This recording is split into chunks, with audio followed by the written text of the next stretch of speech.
the car went. Yeah. Tom tried to do that with a burp at one point, and it didn't really. Because he literally went like this. Oh God. We're rarely sober. These can be edited later. Yeah. Yeah, mostly. Yeah. They They're not, but they can be. Oh no! Tell me it's not so. It is so. Okay. We'll see how much I have memorized. Because I knew you were going to talk to me about the overlanding, so Oh, would you give yourself notes? not notes as much, but I they're wanted to make gone now, sure That's So- cute. He gave himself pre-production notes. a little bit. Like, I've got a list of every episode for the rest of the year, Yeah. so I'm on that.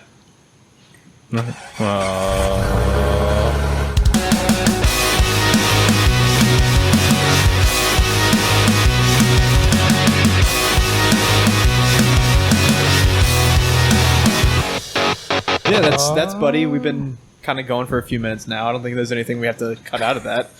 But our friend Buddy is here. Say hi, Buddy. hello. He is our overland expert pal. Ooh, that's pushing it. Expert, yeah. Got Tom here as usual, What's up? and Trevor, and I'm your host, Tummy Tim. I don't know. Tommy? Oh, I was geez. gonna say Tyrod. That sounds a little gay, doesn't it? Hi, boys. I'm Tummy Tim. I don't know. I'm unprepared. Yeah, we'll figure it out. But we got Buddy here with us because he heard our overlanding episode. and Actually, he I've listened to every episode Oh, there you go. and counted that I've been brought up 3 times. Yep. Yeah. And he realized he had to correct us on Everything. everything we said in overlanding because he is. He I got switched one. from. I got one. Go ahead. We're here with the major of mechanical failures, Tim. Yeah. That We're works. back. That, fair. All right. We let Tim get away with it on the last episode. It's so bad. Yeah, but Buddy has transferred now from like a hardcore rock crawler with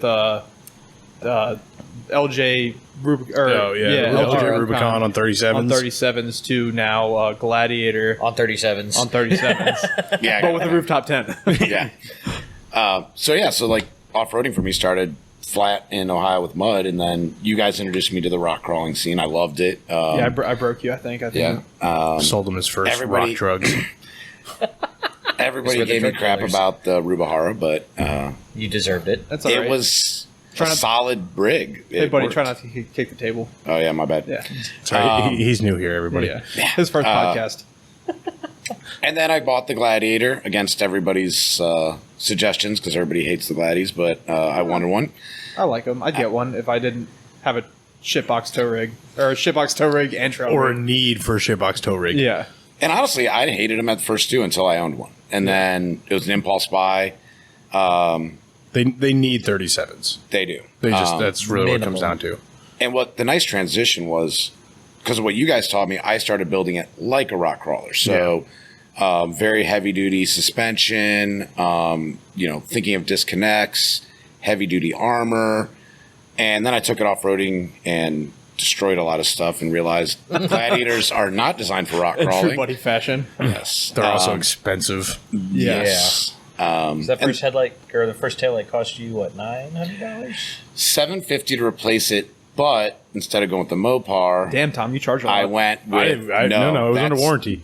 I actually ended up going with an aftermarket LED headlight system, so it was like $400 for both. Oh, So nice. did you do it's the Oracle flush mounts, right? Yeah. Yeah, those are nice. They're very bright. Yeah. I think they look a lot better. I think Oh, yeah. they just wrap it up really well. And the body work was done with me with a hammer, a screwdriver, and a wrench. So Nice. True nerd fashion. I was still living the shitbox life in his fancy new Gladiator. I got a great deal on the overland setup. A guy got rid of his Gladiator, so I bought it because why not? That would have been a good one for the Facebook episode. Yeah. Yeah. We have a Facebook Marketplace episode. Oh, there you go. I scored big on that one. We'll do that one again. Tell the story. All right, so the guy was selling everything off his Gladiator. I wanted 2 things. I called him up to buy the 2 things. That's the tube doors and a programmer.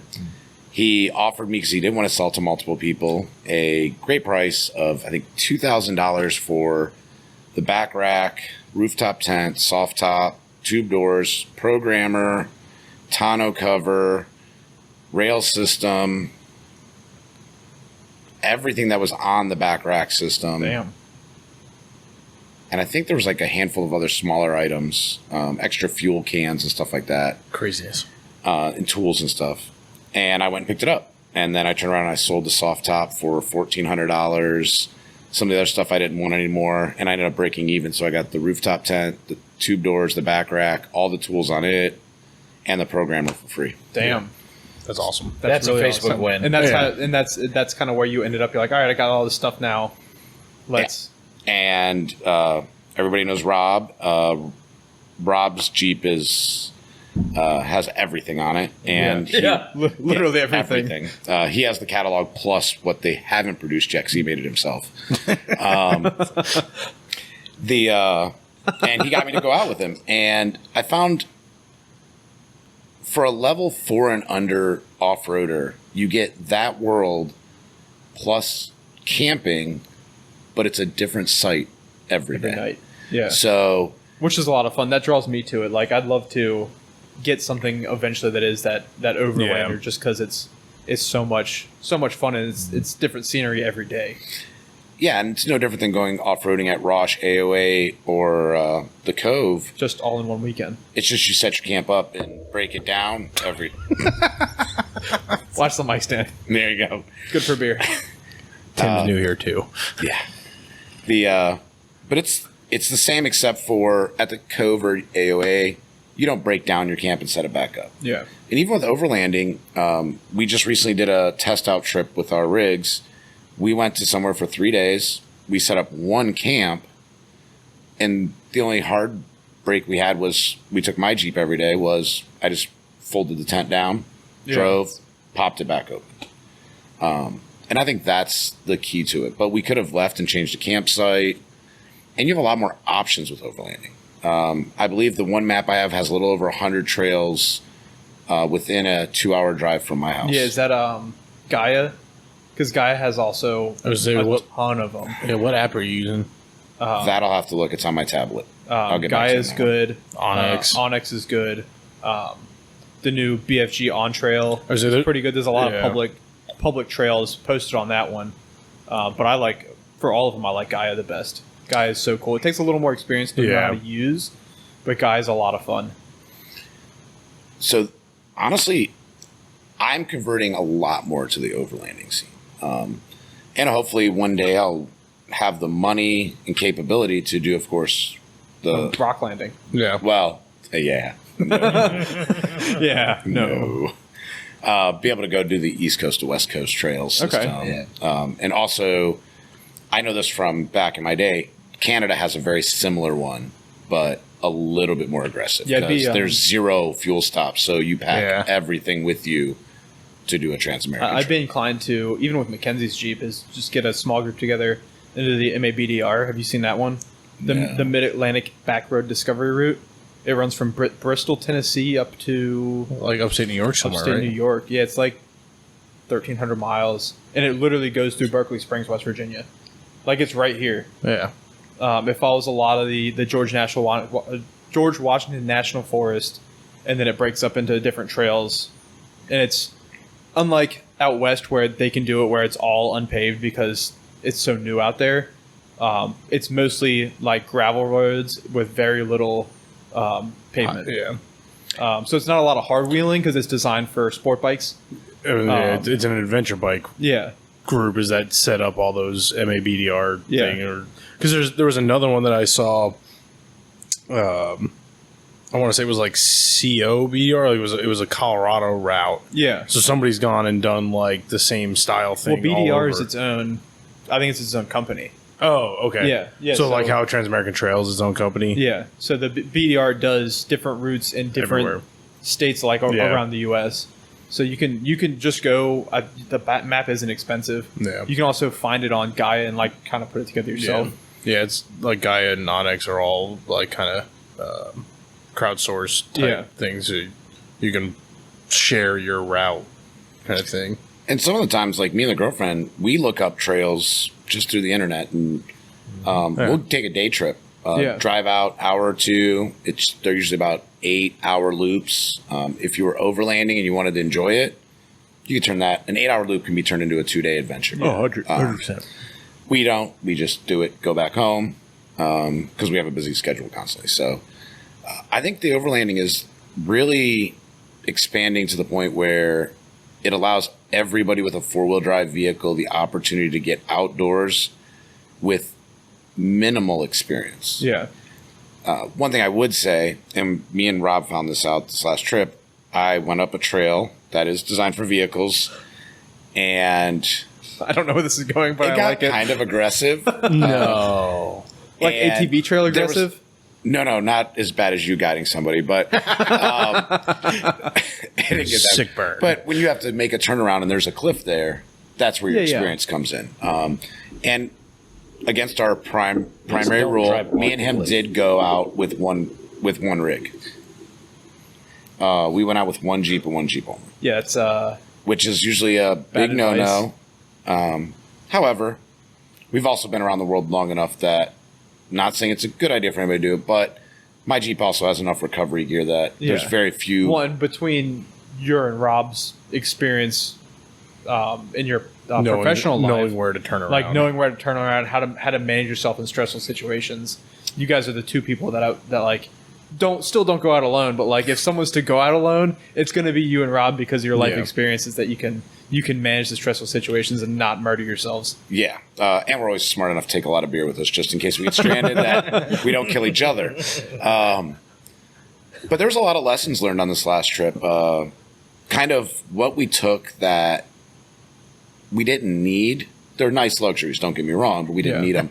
Like think- the hot water heater shower. Yeah, the- I disagree. a little glamping I'm going to tell action. you right now, y'all make fun of that, but Yeah. having a hot shower that pumps out of whatever water source you have. Why do you think I enjoy the Cove so much? Because there's literally hot showers there, and we can shower. Yeah, And ours was coming out of a fresh mountain stream, heated by propane, and it's unlimited propane heat. was Accessories. that together or was that independent showers? The gentleman doesn't tell. Now it was actually, you're right. You could go without it. Baby wipes. I'm a former military guy. Absolutely. But it made the experience much nicer when I have to go to bed. Well, yeah. Yeah, when And we you're- didn't have AC. It's the middle of, what is that, August? Yeah. You know, no AC. You're sweaty. You're dirty. One thing we took, and it's because it's always in my Jeep, because off-roading and other things, doing rescue recovery, the chainsaw. My electric chainsaw, I keep it with me because of a down tree or Yep. of a low limb. Yep. Because when you have these rooftop tents, Oh, yeah. I do not want a branch ripping open a $1,400 tent. Yeah. Yeah, we love the battery pack. I mean, look, I've got the red battery pack powering the podcast stuff. well, it's Inside a house with electricity. Yeah. Because That's fine. got to rough it somehow. Exactly. yeah, it's got to keep it somewhat wireless. But we found, like, for that, we didn't have to take firewood with us. Yeah. You know, Yeah. take a nice little hike. You can chop up wood that's manageable. Do you guys hold hands? Well, it's Yeah. it's funny you bring it up because like Tom Walk, we call him Tech Rescue Tom because his Yeah. Jeep always has all the tools. He's always had a chainsaw. Like that's something we definitely take for granted when he's Oh, yeah. not around is not having a chainsaw because of like even at a closed park where you're not overlanding, you're not stranded. You can turn around and go find another trail. It's still a pain in the ass. Yeah. And the ease of the electric chainsaws has made it Yeah. so convenient. Well, yeah, because they're not crap. Because you can power your impact drill, you can power your chainsaw. Yeah, you you're got bringing one battery kit. Yeah. Yeah. for everything. Yeah, and mine's wired in it constantly. I always have a battery charged in the Jeep, Okay. under the seat, always done, not an issue. And with it being electric, if you get into a federal area, you're not supposed to, in federal parks, have gas Correct. powered. Okay. So The like, fire issue there are out west. there are state lines. If you don't know where they are, but I cross over, I still haven't broke a law. It's Okay. kind of that nice thing. Plus, you take away from the chance of making a forest fire. Yep. They are way more reliable. Yeah. I have found that out. I just found 2 more gas chainsaws that I just gave away to a guy that needed them because I've converted fully electric. Yeah, I've got one at home that I just can't. It runs great. I can never get the bar to stay tight. The chain always comes loose every time I run it. So Weird. yeah, I'm seriously looking at a Milwaukee Yeah. chainsaw just to keep I think around. they're great, especially for an overlanding off-road vehicle use, like pruning trees, like your property. You guys don't like. I mean, you have a ton of trees, but you don't. It's more of a maintenance thing than it is like cutting trees down or Yeah, I can cutting use them up. my hedge trimmer, which is Milwaukee. It's red. My hedge trimmer, my weed whacker. Yeah, like I want to add an electric one to work with my gas one. Like I want to get like my gas one's pretty big. It's like an 18-inch bar, so like I cut trees down fully with it. But it'd be nice to every once in a while just pull the electric one out and go lop the branch off so I don't have to duck under it when I'm mowing the lawn. Like I don't want to have to fire up the gas saw and like pull the ladder out. You know, nice little handheld zap it. Which one do you have? I have the DeWalt 20 volt, and I actually just looked at. No, that's Rob. But it is the reason why Rob is in love with my girlfriend, because we both met. That's how we knew we were meant for each other. We both had DeWalt tools. So, because if you and a girl, tell me you're a DIYer. You don't tell me you're a DIYer. Tools, you were not meant to be. So, it's not about the brand; it's that we can share batteries. Mackenzie's dad and I are both Milwaukee, and that's very convenient. Yeah, it does. But this is going to go back to one of yours. It's also the reason why I think the trucks are the best option for an overlanding vehicle. Well, it's because it's the storage space. Right. I have the deck system in mind. So, just under there, I have every piece of recovery gear in one. The other one has chainsaws, other tools, things to start fires with, like survival gear. I don't always use it, but it's there if I need it. Yeah. I actually keep a all-weather hammock in the very back one too, just in case I get stranded. The hammocks are so nice because it's camping all in one. And if you get the all-weather one, then it's got the quilt that goes on the outside to keep you warm even in the winter. And I also don't run overlanding all the time. I actually have two back setups, so I actually pick the overlanding setup off, and then I put the chase rack on with all the lights for my more extreme off-roading with unquotations. Light bars before Your big dogs off-roading? Huh? What? You said light bars before? Absolutely, light bars before lockers. I use my lights way more than I ever use my lockers. Yeah. Well, I don't have lockers. Dang. I don't use them ever. On the old one. Yeah. He wouldn't use his lockers very much then either. He just ran into shit. Which is how we ended up getting me here, because we talked about at the shop that, there was the argument of what was the vehicle. Hands down. Some sort of truck. I am a firm believer the truck option's where it's at. Me, Rob were out. We went to go collect firewood. If it wasn't near our site, or we were just driving the trail, we see a downed tree. I pull out my chainsaw, cut it up, throw it in the bed. Oh, that's something SUVs and Jeeps don't have. Yeah. And, we can load it up. And I don't worry about the insects then getting in my interior. We always just wrapped it up to the hitch and dragged it back. Yeah, either that or it was it you and me, or was it... Are we recording? Yeah, sorry, technical difficulties. The recorder died, but we're back now. Yeah, we're back. Until it dies again. My plan, because I've been converting all of my shop tools to Milwaukee, is take my DeWalt stuff and have a second set for the house and trail riding. So, like, my DeWalt Impact, I have a DeWalt fan for when my fat ass is sweating to death in a tent in August. I want to get the 20-volt saw. I don't know where I'll mount it in the rock crawler yet, but... It'll just stay in the tow rig. Probably, realistically. I think tools are a very overlooked thing in overlanding. Everybody wants the fancy tent, the fancy kitchen, the gear, the recovery gear, but like very rarely do I hear people talk about tools and quality tools. Like, it's not just, I got my tool roll here. You don't need Snap-on, but you need something that's not gonna. It's you gonna want be something reliable. that's reliable and works. Because what would be worse than having to do a trailside repair and all of a sudden you strip out your bolts because you bought the cheapest wrench that says 13 mil and half on it at the same time. Yeah, I was gonna talk shit about Pittsburgh, but you can't talk shit about it because that's like Pittsburgh is cheap, but it's like still really good stuff. It depends though, because like the reason it's cheap is the lack of quality control. Yeah. So like you may get a set of Pittsburgh that's great, and then you may also get one wrench in that whole kit that doesn't fit. Yeah. Right. Like I have an old set of Pittsburgh flare nut wrenches for like brake lines and stuff, and they don't fit for anything. But my socket set from Pittsburgh is still. But it gives you a good excuse to buy new tools. I mean, I already have, but yes. But like from an overlanding standpoint. But yeah, tools hands down. Yeah. And I think there's also a part of overdoing it with tools. Yeah. Yeah. Because you really don't. One, you need to know your vehicle because every one of us are different. Naturally, I drive a Jeep, so You're a Gladiator. You need a T40, a T45, a 22, and an 18. well, and with my record, I need 2 of each of those you need Torques 2, since yeah. I decided to snap one off recently. Yeah. 2. 2. But having those basic tools, Yeah. if I shear a drive shaft, I'm not going to weld it out there. Can some of us? Probably. Right. There's guys. Right. That's getting to the extreme. That's when I call a recovery guy. Come out, get me. Let's get it back. Yeah. I hydrolock a motor. Guess what? Game's over. There's no fixing on the Yep. trail. Being able to just plug a tire. Simple things. Not good a one. lot of people I know carry plug Plug kits. kits, yeah. Yeah, it's so easy. It's so easy to do. And anybody in the off-road world will show you if they know how to do it. Yeah. Spare bolts. So actually, I spare used to carry them in hardware. the LJ after a Cove trip that somebody broke something and I didn't have it. My Jeep was already on the trailer because it was really broke. But we had to pull parts off. And after that experience, I learned, so I keep, it's a bag of, it's kind of like your old bucket of bolts, but I have about 20 different size bolts with different lengths and washers and nuts.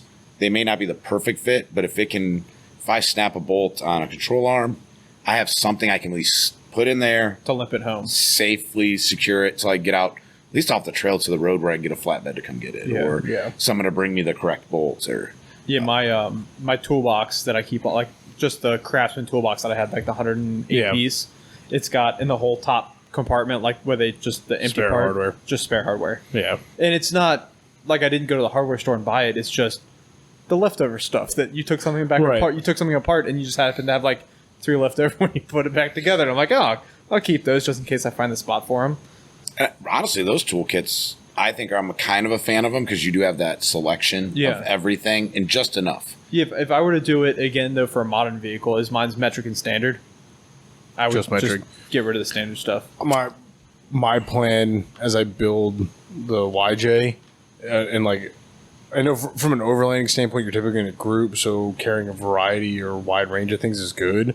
But like, I plan to build out a toolkit for the rock crawler that is for the rock crawler. Yeah. Like, I'm not gonna bring my 15 mil because not a single bolt on it is a 15, right? Like, I'm only bringing the sockets, wrenches for the stuff that I know is on there and I'm going to need. Yeah. Keep the weight down, keep the space down. Like, you don't need a full mechanics tool chest. Shit, I don't need it at the shop, right?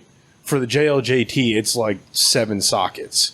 You know, Yeah. like I use the same tools over and over and over and over every day. It's not, you don't need your entire toolbox with you for that off chance that all of a sudden there's a bolt you find on your own rig. Like, But if you got someone in a Toyota, someone in a Jeep, that's someone in a I don't know what else, a Mitsubishi, I don't know. Mushy What mushy. else? Well, Mitsubishi. Going back to my number one pick when we were talking about at the shop, after discussion between me and the girlfriend, and she convinced me because She's it got was a her 4Runner, idea. doesn't she? She does have 4Runners. So we have the Jeep and the 4Runner. And I've owned 4Runners in the past.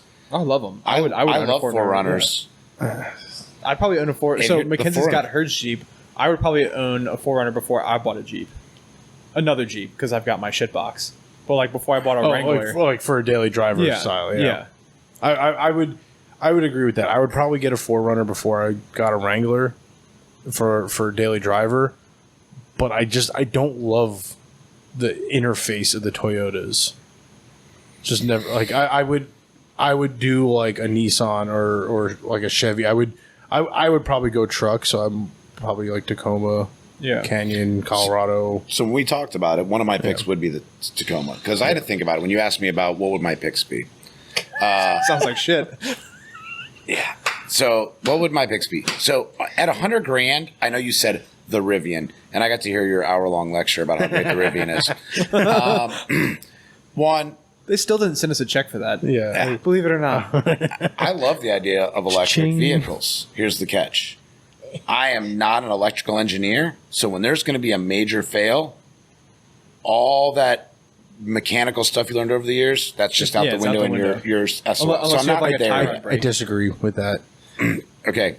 So, says the So guy you're that- not going to have a misfire in the woods and you're not going to change a spark plug. But you're also not going to plug your But computer you're into also the system. never going to have a misfire. Yeah, I know. But let's You say won't. you have something go wrong with all your breakdown points are still standard drivetrain. Okay, but let's say Except for you the have electric motor. an electric motor brake, or an electric okay. motor need which to be we use reset. electric motors in the government. What I do, and Oh yeah, there's But if your gas-powered motor breaks in the woods, I Right. know you're either way. You could be You screw as well. either way. It's just not there. You're yet. not gonna. So if the Gladiator hydrolocks, you're gonna just run out to the junkyard, buy another 3.6 and swap it on the trail. No, Probably but if you because get to the there's point, enough minivans in the damn junkyard.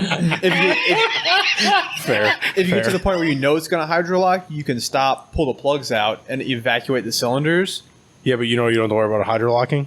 electric. Electric motors, they don't hydrolock. But yes, no, I got that part. Because it's electric.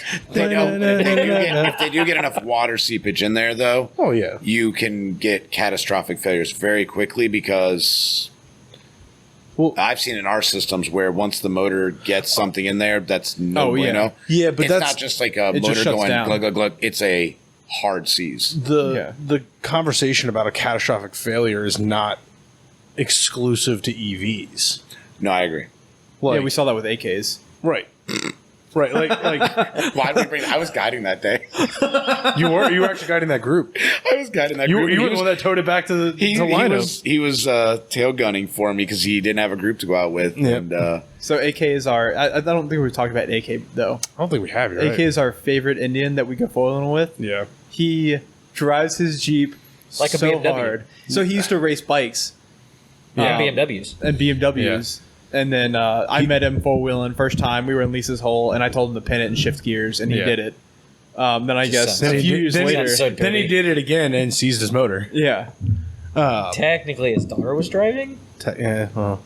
But Buddy killed that Jeep. AK's advice that he learned from Tim. There it is. Pin it and shift. and guiding, I was already up the hill Yeah. by the Yeah. time he decided to play in it. I thankfully I was riding with Marshall, my brother-in-law, and giving him pointers on how not to explode his Jeep, which was go around the puddle.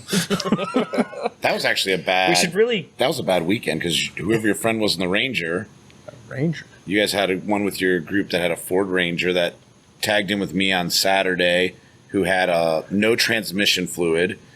I had a Toyota 4Runner Snap 2. I remember the 4Runner. Yeah, the 4Runner, I Are you, remember. the older F-150? Is that what you're thinking of? Oh, I love that. So that was the the trip- regular cab long bed? Maybe it was the red and white one. Yeah, that was a different trip, though. No, it was I think it was green. Green Ranger. Yeah, I don't know. Huh? You sure you're not thinking of Marshall's XJ? Oh no, you can't ever miss an XJ. You You hear it clanking through the woods. His XJ is very nice, thank you. It is actually. Is there really a nice XJ out there? Yes. Okay. Yeah, it's a We've nice actually XJ. worked on 2 of them. Yeah. But yeah, Anyway. I remember that trip when you broke that 4Runner. He didn't break it. No. I told the guy. This I told the guy. This is not the to. real So reason we Buddy were- went we- overlanding. He got sick of breaking everybody else's crap, we, too. we were wheeling at the cove, and one of my favorite trails is Canyon. It's a great little rock run. It's like maybe 10 yards of steep climb rock, and we passed. I think we were coming down, and you guys were going up, Yeah. and I saw Buddy hit the rock line. I'm like, cool, like he made, I like went good up job, he Canyon made Wall it. with my Gladiator. Yeah, and I'm like that 4Runner though, he better not try that. And I guess he tried it and ripped the rear axle out from under it. So I told the whole group to take the bypass, but they could watch me do it. Because when you're taking new people out, Yeah. it's not just showing them how to do it, but they do like to see what a vehicle is capable of. You like to Yeah. show off, yeah. And that too. I have an ego complex. And we told him not to do it. And his words, a 4Runner can go where any Jeep ever made can go. Yeah, no. And the minute he said Not that, how that works. I just stood back and said, you know what? You own it. That's on Yeah. you. He tried to do it, snapped a control arm. And we were able to get him off the rocks. Using winch lines and things, I was able to get his axle back centered and re-support that control arm. But in a very precarious, like, we're going to limp you off the trail. Yeah. That's where I actually destroyed the back of the Gladiator, same trip. Okay. Yep. Because I went up to grab my Gladiator, went to do a U-turn, and back to the tree because I turned my sensors and camera off because they're annoying. You're a real man. yeah, I I'm got a real it. man. I don't know technology. Real man of genius. We get back down. The whole group turned around, back down to them, and he was gone. That's right. And Oh, he good. took off on his own because he He knew where it refused to was. allow a Jeep to do it, and he knew how to get back. We only got a mile up the trail. That fixed because he was trying to fly through the rocks, let go, shifted the axle, snapped the other control arm, jammed the transfer case, and actually we couldn't even get the transfer case to shift after that. And all he would have to do is wait, and we'd have limped off at like a half a mile an hour while I watched his axle so it wouldn't do it. It was that was a bad trip. Boy. Yeah. But that's when you decided you loved overlanding. Is that it? You're No, like, that was- that was- this guy's annoying, but he's really cool. So let's wheel with more guys like this. That was when the girlfriend said, I will never take her 4Runner off-roading. That's the only thing that came from that. Okay. So the 4Runner does not go off-roading. That is a Yeah. street grocery go-getter. Nice. That was a rough trip, though. That was a really rough trip. That was a rough. Because I was thinking, I'm I like, think- was I there that trip? I was definitely there that trip. Yeah, a lot. Because I had to take my Jeep home, come back, drop the trailer off so you could pull AK back to the shop. Right. Yeah, and then the AK did that too. We had a guy that had no transmission fluid. That was fun. It was a rough. That was actually my girlfriend's first time off-roading. So Nice. Yeah, it was fun. But she's sticking around, so. Yeah, and we'll be going to the Cove this next event. Are you going to Jambo? Yep. Nice. And I'll be guiding, but she'll be actually driving. So we've got this new thing where she drives the Jeep the whole weekend. I walk in front because the reality, people don't realize, guides, we walk more than we drive. Yeah, we do. We do a lot of it's- walking. I complain about it a lot on here. I'm trying to get old and fat, and the fat's just not happening yet. Oh, I'm trying to. You want, get if you want old some and- pointers? I'll give you some pointers Yeah, yeah. later. Do a podcast with your buddies and drink a lot. It's called the second lunch. I will and say- second breakfast. And the Costco pack of Rice Krispie treats. Yeah.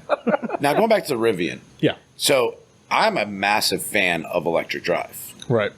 One is funny is that electric drive's been around forever. Quarry Yeah, yeah. trucks, big Yeah. equipment. Yep. Well, some of the first cars Right. on the road were battery powered. Yeah, the It was Baker before, Electric. Yeah, before 1903. the gas engine was around. It wasn't quite that- it wasn't quite that early, Was in the automotive capacity. They had electric vehicles before they put an internal.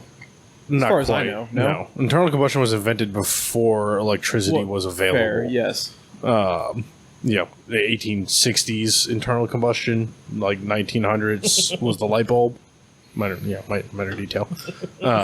But Was the light bulb 1900s? No. 1906. The light bulb. How about the dude that was flying You the kite guys and are got so struck by filling lightning? in the nerds part okay, of no, nerd nerds. electricity existed as a concept. Thomas Edison and home electricity, like in your house, the light bulb was invented per Google. Oh, come on, you're gonna make me dig. 1880, January 27th, 1880. At least you guys are filling in the nerds part of Dirt Nerds. Yeah, we're Okay. interested in electricity. This is- we're, this is- we're all coming back. It was Nikola Tesla, so right? No, Which- no, it wasn't. But slapped. to go into my actually, that's a good feed in because there's something going on called the Tesla Project. A Canadian is doing a semi based on a diesel generator Yes. Those are with cool. a Yeah, yeah. electric drive motor. And That's we what- talked about overlanding. Yes. For the future of overlanding, if one of these companies, Toyota, Jeep, Ford, whoever, I feel like that would make me the most comfortable for the perfect overland vehicle because I want that torque, all that good parts of electric drive. I think that concept's coming. What is Because when you look at the 4xe, that's what a lot of the technology in the 4xe is, but it's still using gas as a propulsion. I'm surprised it hasn't made it further because it's been in the locomotive forever. That's how all Been your heavy ships and freight, locomotive. Yeah, Yeah. Right. all your heavy freight across the world is Yes. moved by diesel, electric Electric hybrids. generators. Yeah. That as long as that generator is staying at an idle, you're getting decent fuel economy, better than, of course, Yeah. gas driven. You're still right. First combustion engine created before the light bulb. Yeah. 1863.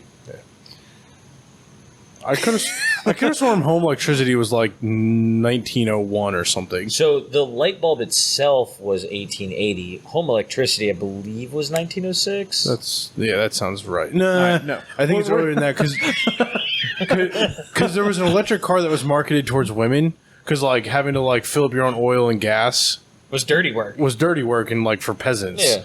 But like women wanted cars, women's rights. So there was a company, Baker Electric, that You know, when women's rights and shit. It wasn't a joke. I've got no comment. I'm just gonna sit here. Yeah, it's fun. That's If good. you're my old lady, apparently he doesn't. How's your trailer build coming?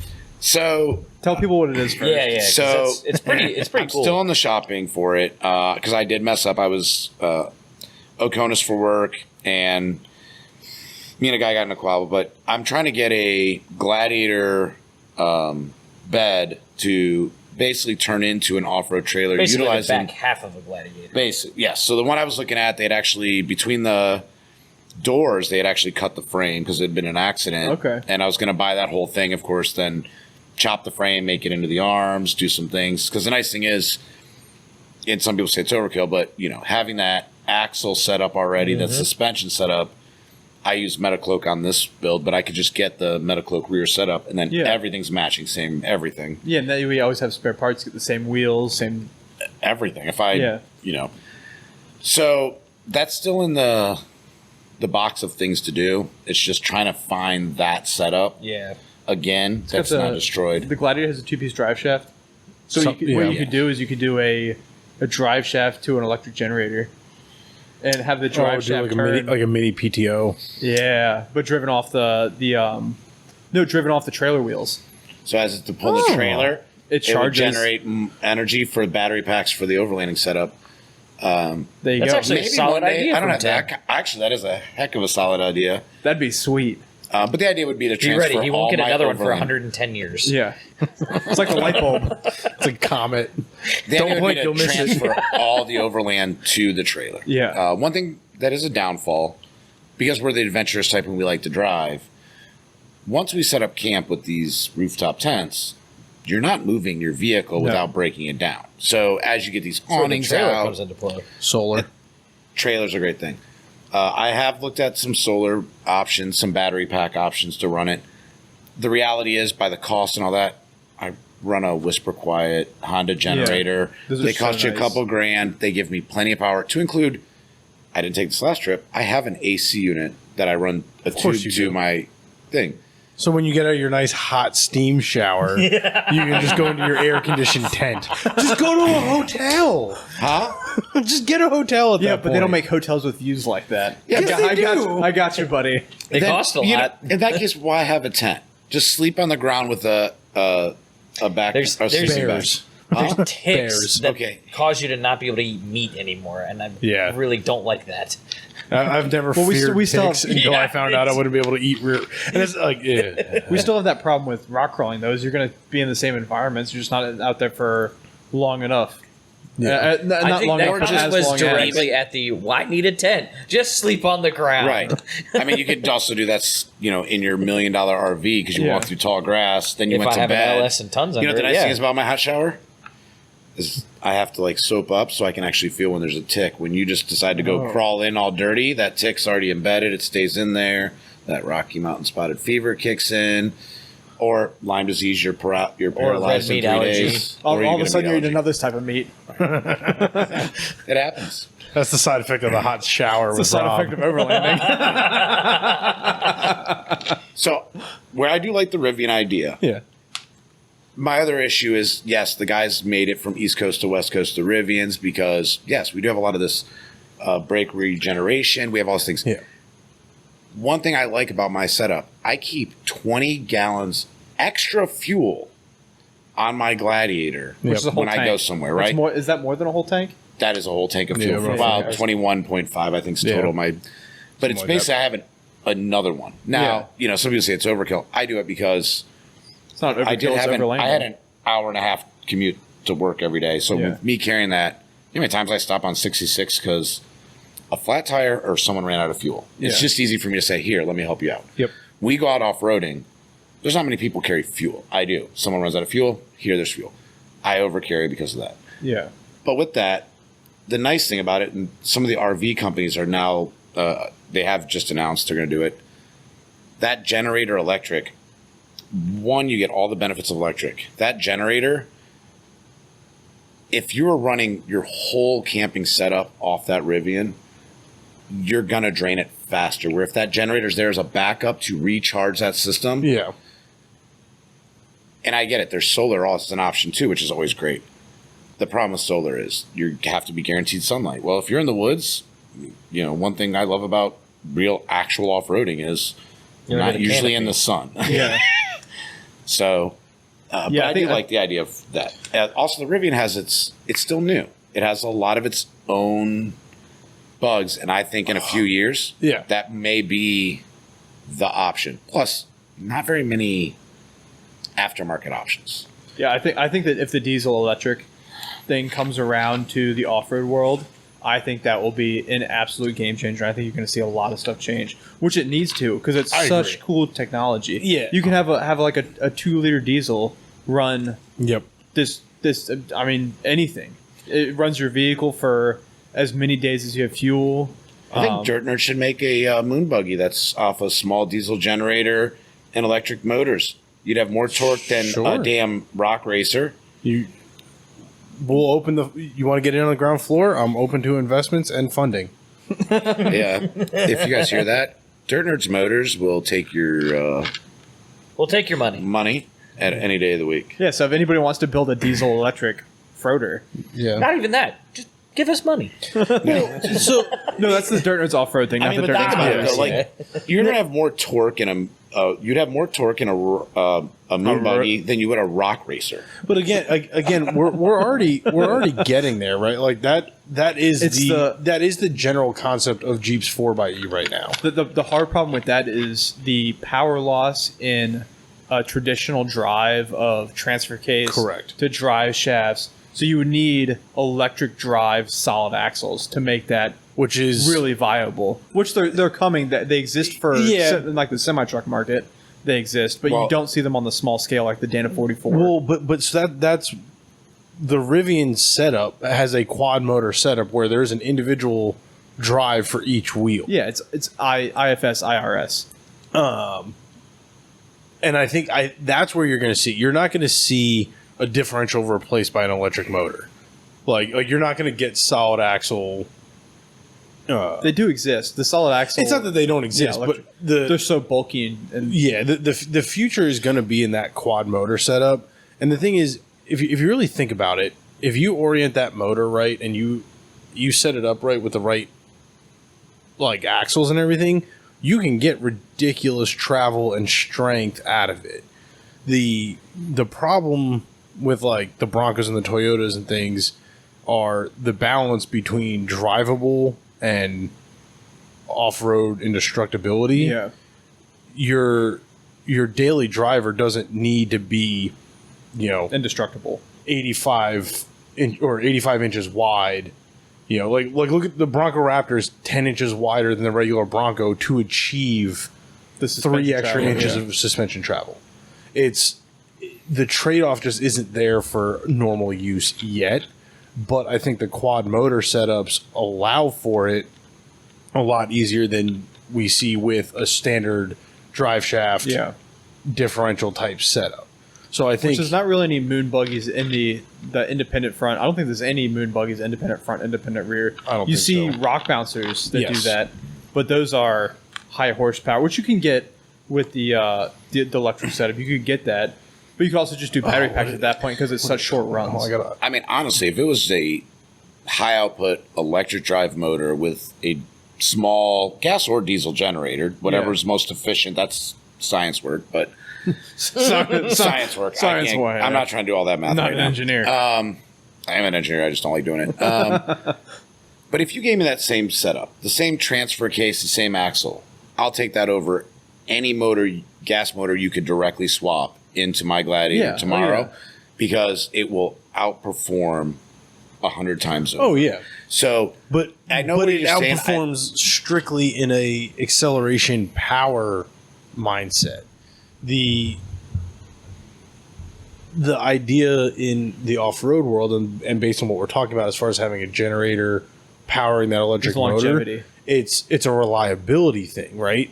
So it's not just, I've got 1,200 foot-pounds of torque available as soon as my big toe hits the pedal. Like, that's great.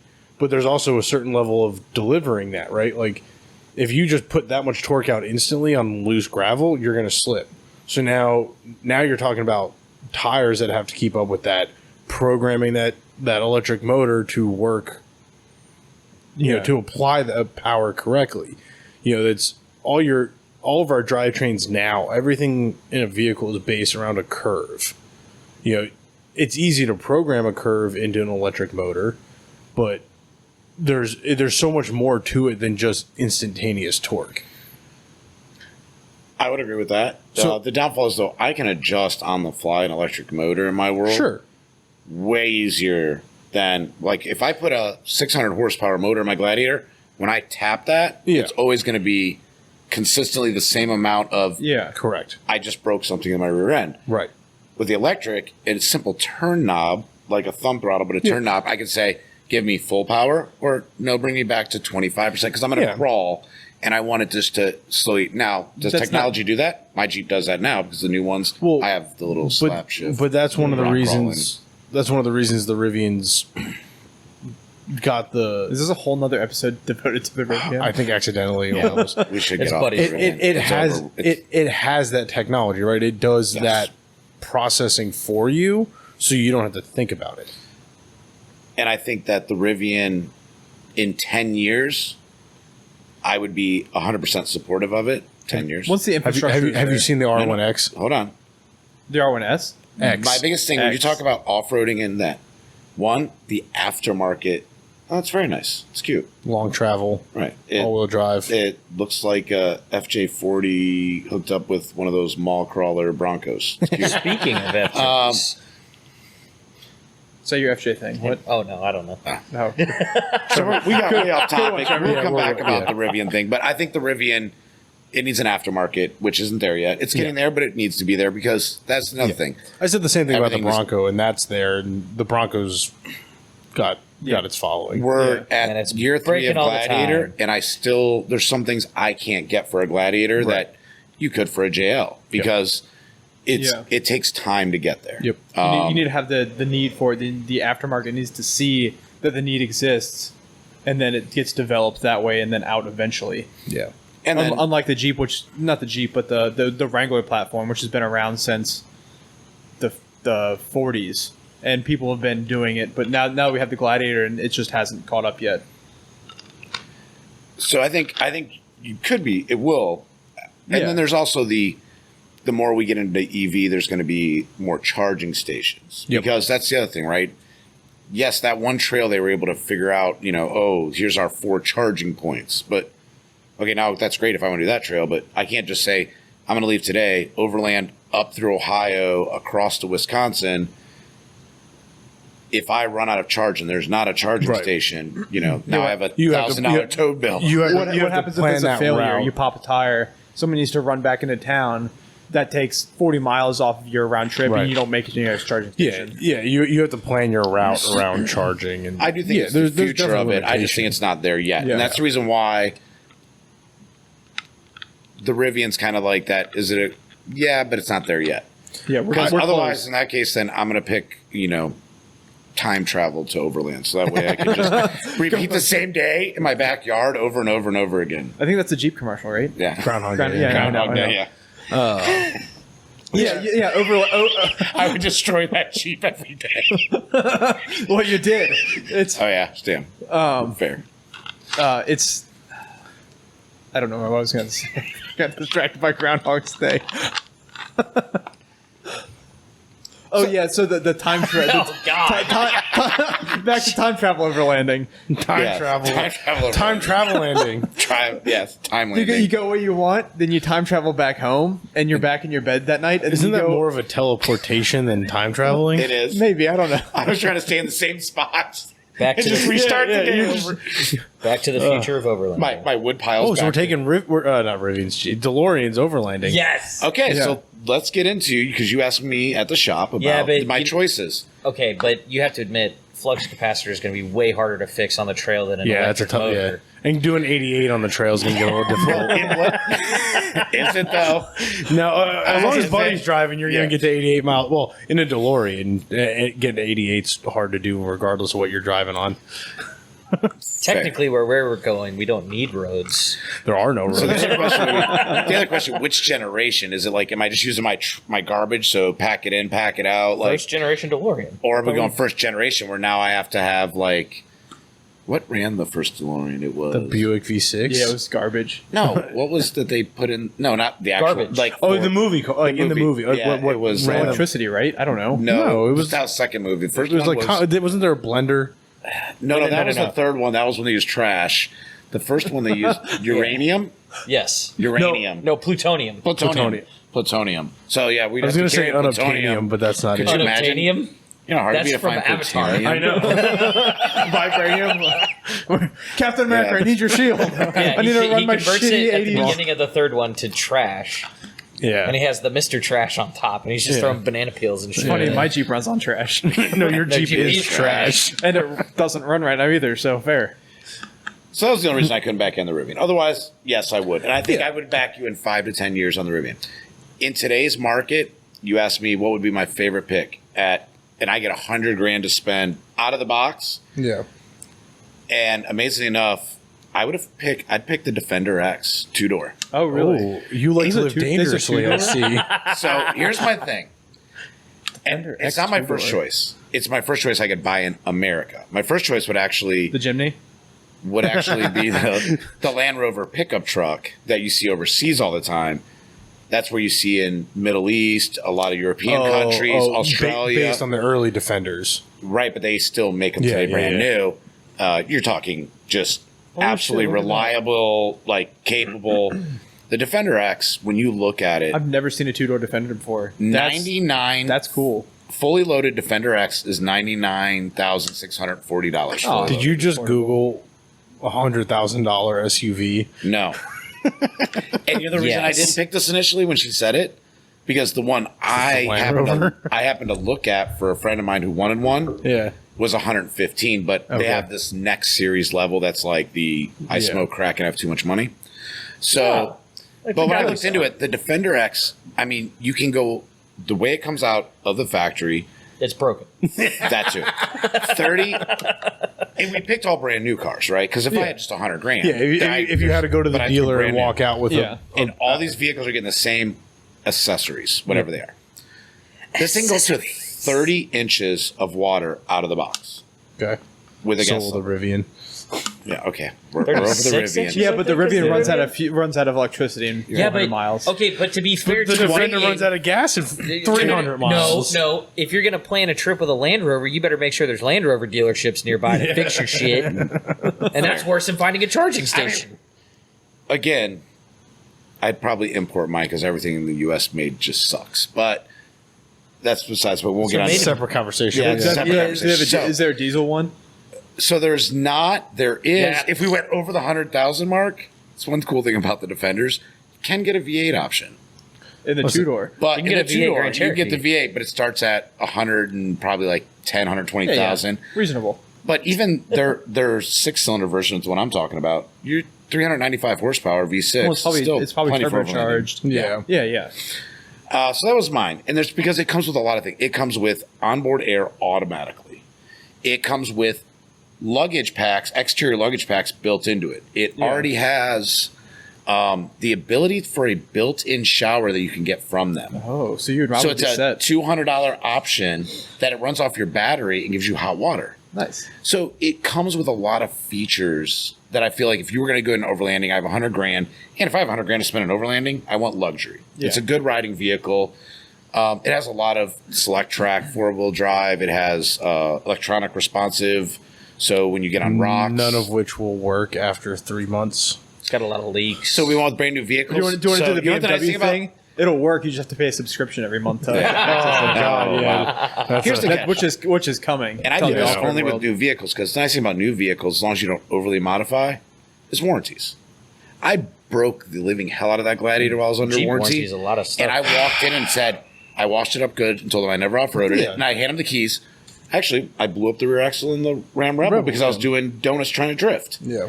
I take it in. I say, I don't know what I did. I got in after work and it made a noise, and here you go. Yeah. Warranty's nice for that reason, right? Yeah. I think there's a certain argument. Like the warranties are always great because you're not out of pocket. But in the case of a Range Rover or a Land Rover, yeah, you might not be paying for it, but you're paying for it. But Yeah. you're going to be out of your rig for 6 a month, months. right? And that can be said about any brand. That's not just a Land Rover, Range Rover thing. Like if your brand new vehicle breaks down, right? Like we've got the Bronco at the shop that needs a new steering rack. Yeah. It was supposed to be 3 days. We're on day 6 waiting for it. Like it's a new vehicle. The parts aren't sitting on shelves ready to go yet. But I'm actually surprised it was even on a shelf. yeah, the fact to be completely we were honest. thrilled with a 3-day wait, Yeah. so it's a miracle. There is a certain level of reliability, and regardless of warranty, What else do you have in that bag? Another Diet Coke. It's Is a there brown bag. another Diet Coke in that brown bag? It's a clown bag, so, So you I can just pull brought infinite 4 number. 20-ounce Diet Cokes just in case. I And thought I it was had well a worth caffeine it, addiction. considering, he's like, oh, it'll be about 30, 45 minutes. And now we're in 6 hours and 45 minutes talking. So We're doing. I wish we had enough the energy JRE style. Yeah. But I and this is probably the mechanic in me. I like being able to tinker regardless of voiding a warranty or not. Or if I don't have to go to the dealer, I want to be able to fix it. Right? Like there's nothing you're going to do on the trail that's going to patch your Land Rover back together. true. But if I'm also have the money to spend, my Overlander's going to be $100K.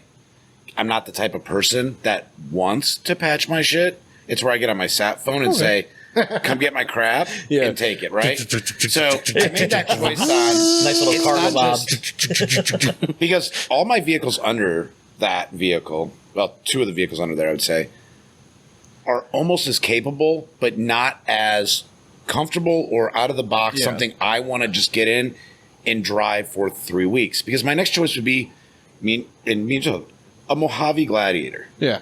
If I'm going to do overlanding and I want to stay under that's what I 75K, chose. above What's 50K, that? I think that's what I chose. a Mojave Yeah. Gladiator. The suspension, the Yeah. build out, the aftermarket support, like mine is. Yeah. I have a Sport, but the Mojave. Yeah. Hands down, if I'm going between 50 and 75. Well, that's one thing I didn't realize I'd enjoy as much is the luxury. Like we got Mackenzie's Jeep and it had Yeah. leather heated seats. I'm like, it's a Jeep. It doesn't need that. It's got leather heated seats. It's awesome to have the luxury that you would have in the higher end Mojave or Oh, whatever. wait till the winter and like the heated steering wheel. Like I'll never own a vehicle again. It's a JK. It doesn't have a heated steering wheel. And that was her biggest complaint. Because she went from the Compass to the JK. She's Yeah. like, it doesn't have the... Can you get one? I'm like, there's actually no aftermarket to support a No. heated steering wheel in a JK. Yeah, I definitely agree. Like, if you're going to spend literally days in your vehicle, you want something nice. But there's a balance of luxury and function that I would never do anything Land Rover. I've just it's just one of those things. I would get like the 90s Defenders Because and- those are sweet. I was but sticking you're with the now brand you're new. throwing but at that point you're throwing luxury right out the window, right? That is a British Jeep. It was designed for the military. It's designed to be cheap, fixed in the woods with bubble gum and duct tape. Yeah. But in that range over 75 to 100, your vehicles are not. Because at that point, why even talk about a $100,000 vehicle? There's not Yeah. many vehicles in that realm Sure. that I would pick other than, you're right, the Rivian. My concern, of course, is that we're there. We're almost there. I think we're So 3 to 5 years out from electric. yeah, I mean, we're there, but we're not there to be like, The infrastructure's not there. right. Yeah.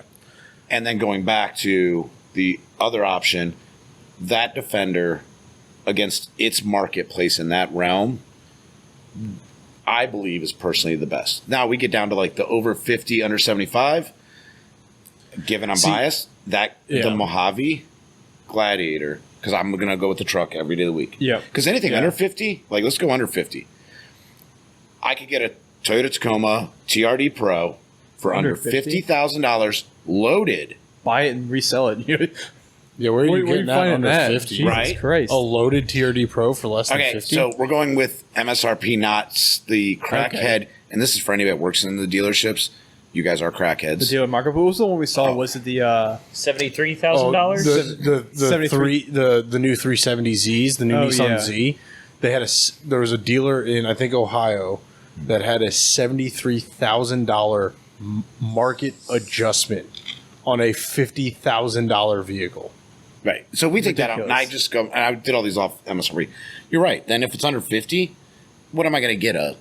And I do have one, but a Gladiator Sport? No, I'll take that TRD Pro for MSRP, right? Mojave, I think, is fully loaded 65, fully Yeah, which loaded. still isn't horrible. Yeah, but I'm not even at the 75 yet. But then under 50, I'd go to TRD Pro. Yeah. But I think There's no way the TRD Pro is under 50. Are you building pricing one right now? Why don't I just pull you right here? Because I'm already on one. me and the right here, $48,341 for a TRD Pro fully loaded MSRP. No wonder they're such crap. They're super cheap. Yeah, why my Gladiator's hella expensive and it's super crap too. Which point? So- It's cheap. So Gee. explain to me this then. This is kind of a rhetorical hypothetical, but why is the TRD Pro Tacoma half the price of the TRD Pro Tundra? Because you can't touch the Tundras for less than 70. Tundra's. I mean, that's saying a Ford Ranger compared to an F-150. I mean, It shouldn't. Or- It shouldn't be double the price. I would agree, but They are. it's just it is what it is, and who knows why. But it's funny because after me and you talked about it, me and Megan started talking about it. And if I was just getting into overlanding, I needed a brand new vehicle, I would actually keep it under 30K.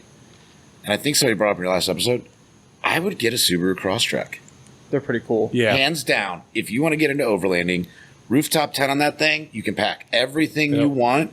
You're under 30K for a brand spanking new loaded vehicle. And you can get them with lifts and all-terrain tires. Yeah, from the factory. the wilderness package. Yeah. Yeah, Karen and I shopped the Forester. I would probably do the Forester over the Crosstrek. The Crosstrek's deceptively small. Yeah, they are very small. It is, but it's got nicer lines, and I'm all about looking good. Yeah. So yeah, I agree. not doing that very well. We went to the Subaru I don't dealership. drive an XJ. Neither do I. We went to the Subaru dealership to look at Crosstreks because I was like, I'm with you. I like the look. I think it's a great vehicle. You know, like we're kind of out in the woods a little bit here, so like having that all-wheel drive would be awesome. I'm a huge Subaru fan. We get in the Crosstrek and it's like this thing's no bigger than the '08 Honda Civic. Yeah. So then, like, pretty small. we looked at the Forester, and they happened to have the Wilderness Forester, and I was like, let's buy this car. And then they showed us the price. I was like, oh, They're that's like, out of Let's the budget. not buy this They're car. like 45, aren't they? The Foresters, Yeah, 40, yeah, 45. I think the Wilderness, and this was like the height of the COVID market, so it was like 47, 48. And we were going to have to wait like 4 months for it. Yeah, because I think you get like a Yeah. Crosstrek Sport, which is was like 28 grand. There's under the limited, and you get that fully loaded for Yeah. I think it's like 26 Yeah, but- to 28,000, and you have all-wheel drive, decent suspension travel. There is a slight aftermarket starting to build for it. Yep. And if I was going to go on the cheaper end, that's the route I would go. Because Yeah. the reality is none of us are getting brand new Jeeps for under 30,000. No. We're not getting brand new Toyotas for unless you're getting like a Yaris, and you can wheel a Yaris if you want. It's just not my thing. Yeah. What's your low dollar budget build then? Like, what's your like cheap of the cheap for Not brand new, not brand new? used. Like Like you have to buy your rig for XJ. under $2,500. Cheap Truck Challenge style. Okay, so under 2,500, I'm not getting even a semi decent. That's Okay. not going to kill me at XJ. But anything So that's under 10,000, like let's go under 10,000, I'm probably going to go XJ, oh really for overlanding? hands down. Because one, it's We've got it's a an $40,000 ugly- it's build. an ugly Jeep. I have a burning question. XJ is always the default when you're talking cheap SUVs, but if you're going for an Overlander, why not the Grand Cherokee? Why not a ZJ? Yeah. Same drivetrain, coil spring I'm not all around. Old and out of shape yet, so that's the only thing I ever. No, I'm just kidding. I would say Grand Cherokee's not a Because they're bad way to cheaper go now. too. They're cheaper now Yeah. than XJs. Yeah. I would say Grand Cherokees And are you can not a get the bad way to V8 go. option. And it's funny, when I was looking at things. Well, because The Rob new had Cherokees one. He and had the- one that he was going to overland, but then it was garbage, and he gave it to us.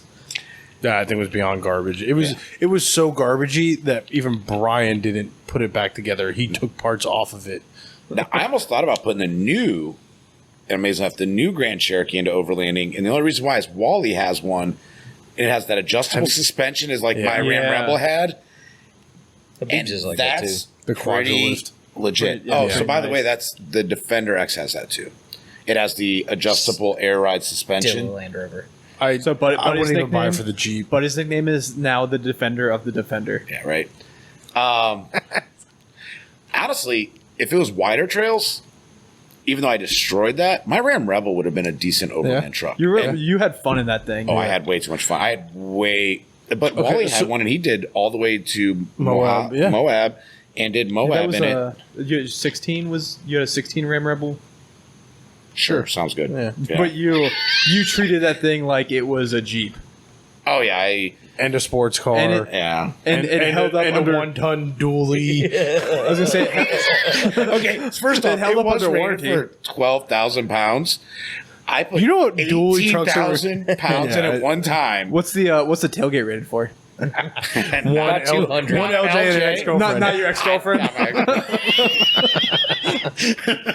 We're getting in trouble for that one. Yeah. Love you.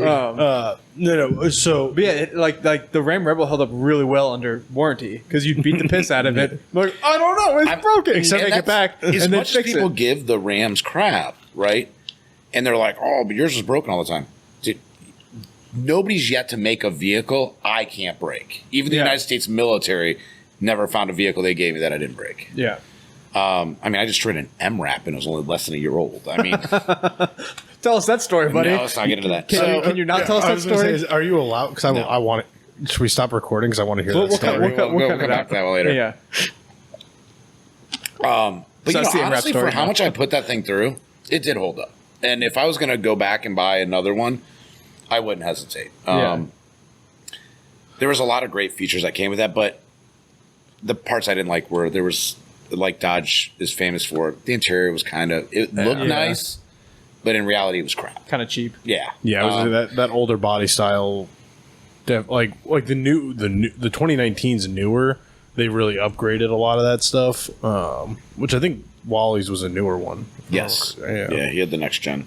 But He did not have the air suspension, adjustable Yeah. suspension. He bought it with Yeah. standard, which has its plus and minuses. would your choices change if you lived in Arizona? For your Overlander? Yeah. Mine wouldn't. I wouldn't change. You know, honestly, no. Yeah. Because you know what? Actually, at that point, I would probably stick with the Gladiator still. Yeah. That's what I would do. Now, I will say, if you had a little extra money, and I've looked at it to use my actual bed for the thing. One of the manufacturers now makes a Bob bed setup that Yes, you Moto put built. together. Yeah. You built together, you paint it, you slap it on. It comes with a bumper, it comes with everything. It's $5,000. Because the downfall I found at the Car Crush, that extra. this is where I think, No. The Car Crush is horrible, and everyone breaks everything. You can't use that as an excuse. No, for it anything. wasn't an excuse because it was fine until I went off the backside and the back bumper caught. So I Yeah. destroyed the bumper, right? Yeah, I mean that departure angle has always been That's what kills it. the biggest downfall of the Gladiator. Yeah. You know, that was one of the things too when I'm going to go back to defending the Defender. The Defender of the Defender. You know, the Defender has actually, it's only like 30, it's like a 37-inch approach angle. Or 37-degree approach. 37, sorry, yeah. 37 degree. But it actually has a because the way they're built, it has a 40-something degree departure angle. Anger. Anger. And, you know, one of the things, even with the LJ, you know, I've rarely ever, when I hit my front bumper, I know I'm going to hit my front Yeah. bumper. Yeah. The one that catches you off guard is Just the when back you bumpers. don't think you're going to hit the back Yeah. bumper and it catches a rock or anything. You're I like, do that in my driveway pulling my trailer out. Dude, I'm like, it just. I couldn't you may want imagine to with redo a, your driveway. I couldn't imagine it with a Gladiator because they're so long too behind the tires. Yeah. You probably drag over everything. I've drugged the rear end 3 times, twice off-roading and then at the Car Crush. Yeah. That was a heavy, heavy one. Yeah. Yeah, I don't encourage anybody to ever do the Car Crush. No. We've seen so much carnage. You need to get out of here, Trevor. Yep. All right, I'm going to turn your mic off. Trevor, thanks for joining us, Trevor. I think we're probably gonna keep going for a few more minutes. Yeah. I'm gonna turn Trevor's mic off, and we'll keep going. Hold on. I think it's off. Trevor, try and talk. Nope, it's off. All right. Bye, Thanks for joining us, Trevor. Thank you, sir. Good to see you again. Brown note. But no, I think in a lot of my choices stay the same except for, you know what? Actually, all my choices stay the same. Yeah. honestly, the TRD Pro is an excellent build truck. Yeah. Small, very agile. Yep. I will say we're starting to see they've added a lot of electronics to the latest gen, like the 18s, 19s, and up. I think overall quality of the vehicles are going up too, like the interior. 100%. Because the Toyotas used to be kind of chintzy, cheap plastic. Yes. But everything's getting Yeah. nicer because I think everything's seeing the competition of, Yep. oh, look, this is happening over here, and people are buying this because it's I do think better quality. We're going to start seeing, and I don't think it's a Toyota specific thing. I think a lot of the modern vehicles are going to start getting harder to modify, which almost makes it hard to pick a modern vehicle, except for the fact that so many of them are coming well built from the factory. Yeah. And there's so many options. Yeah. There's so many options for so much different stuff, even from the factory. And that's a lot of my decision in all of them is what is the aftermarket support right now? Right. Like, Yeah, And I'm yeah, sure if you it'll- had to go tomorrow. Yeah, Right, if I'm I'm sure gonna the go do this. aftermarket will catch up. But Yeah. like leaving the lot, what can I bolt onto it right now to get out there? Because, simple things like, okay, so let's put a rooftop tent on all those. Every one of those vehicles has a aftermarket support for something you can put a rooftop tent Yeah. on. Yeah. Suspension, stuff like that. Because otherwise, if there's no budget, Yep. okay, then, Yeah, take it to a fab if I have shop. none, I'll just go get a Lambo and, have a fab shop, make it, A Urus, Yeah. Yeah. Lamborghini Urus, the bull. I still do want to make I want a Mazda Miata and I want to put a lift on it. Done I like love the, those. All-terrain tires and the like a little rally cage. sport ones. Yeah. Right. Because really at the Cove, 1 through 3 trails, I could make it. Oh, you just bomb the whole time. Yeah, it'd be great. You would rip. Yeah. It'd be so much fun. Oh, you blocking them in? Well, All right, so I think Wait, the keys are in it, I think, because I don't take my keys out of my Jeep. There's nowhere to move it except out onto the road. all right. Well, you can. All right. we, we can wrap it up. I think we're Yeah, probably that going to was, wrap that it was up a anyway. good long one. But thanks for joining us, buddy. Yeah, it was it was a fun. pleasure. It was impromptu. I was told Yeah. that you were joining us on like Thursday. I'm like, oh, that's all right. Well, that'll be fun. We got to do it again though. It was a ton of fun. Absolutely. Yeah. We could. And we have enough stuff to cover. Yeah. Oh, yeah. I think a campfire episode would be fun too. Just like getting a few beers in and like really telling stories. Yeah. It would be fun as shit with Buddy. Absolutely. Buddy, we really need to do a food one because do you want to plug any of your social medias for people to follow you on? I don't have any social media. Okay, don't follow Buddy anywhere. Don't follow me He is anywhere. he is a ghost. Except for If into you the bathroom. Do not follow me on the trail either. maybe to the hot shower. Literally, I am the epitome of that sticker. Yeah. Do not follow. Follow us on Yeah. all social media at the Dirt Drive, and we are Dirt Nerds Off Road on YouTube And dirtnerdsoffroad.com. and dirtnerdsoffroad.com for all of our stuff. We've got some pretty cool merch coming out. We've actually got a SEMA shirt coming out soon Yep. that we'll be wearing at the show. And any fun ideas we have on the show, we'll probably try and make into shirts too. But Yeah. cool, guys. Thanks for listening, and we will see you, talk to you. You'll hear from us next week. Bye.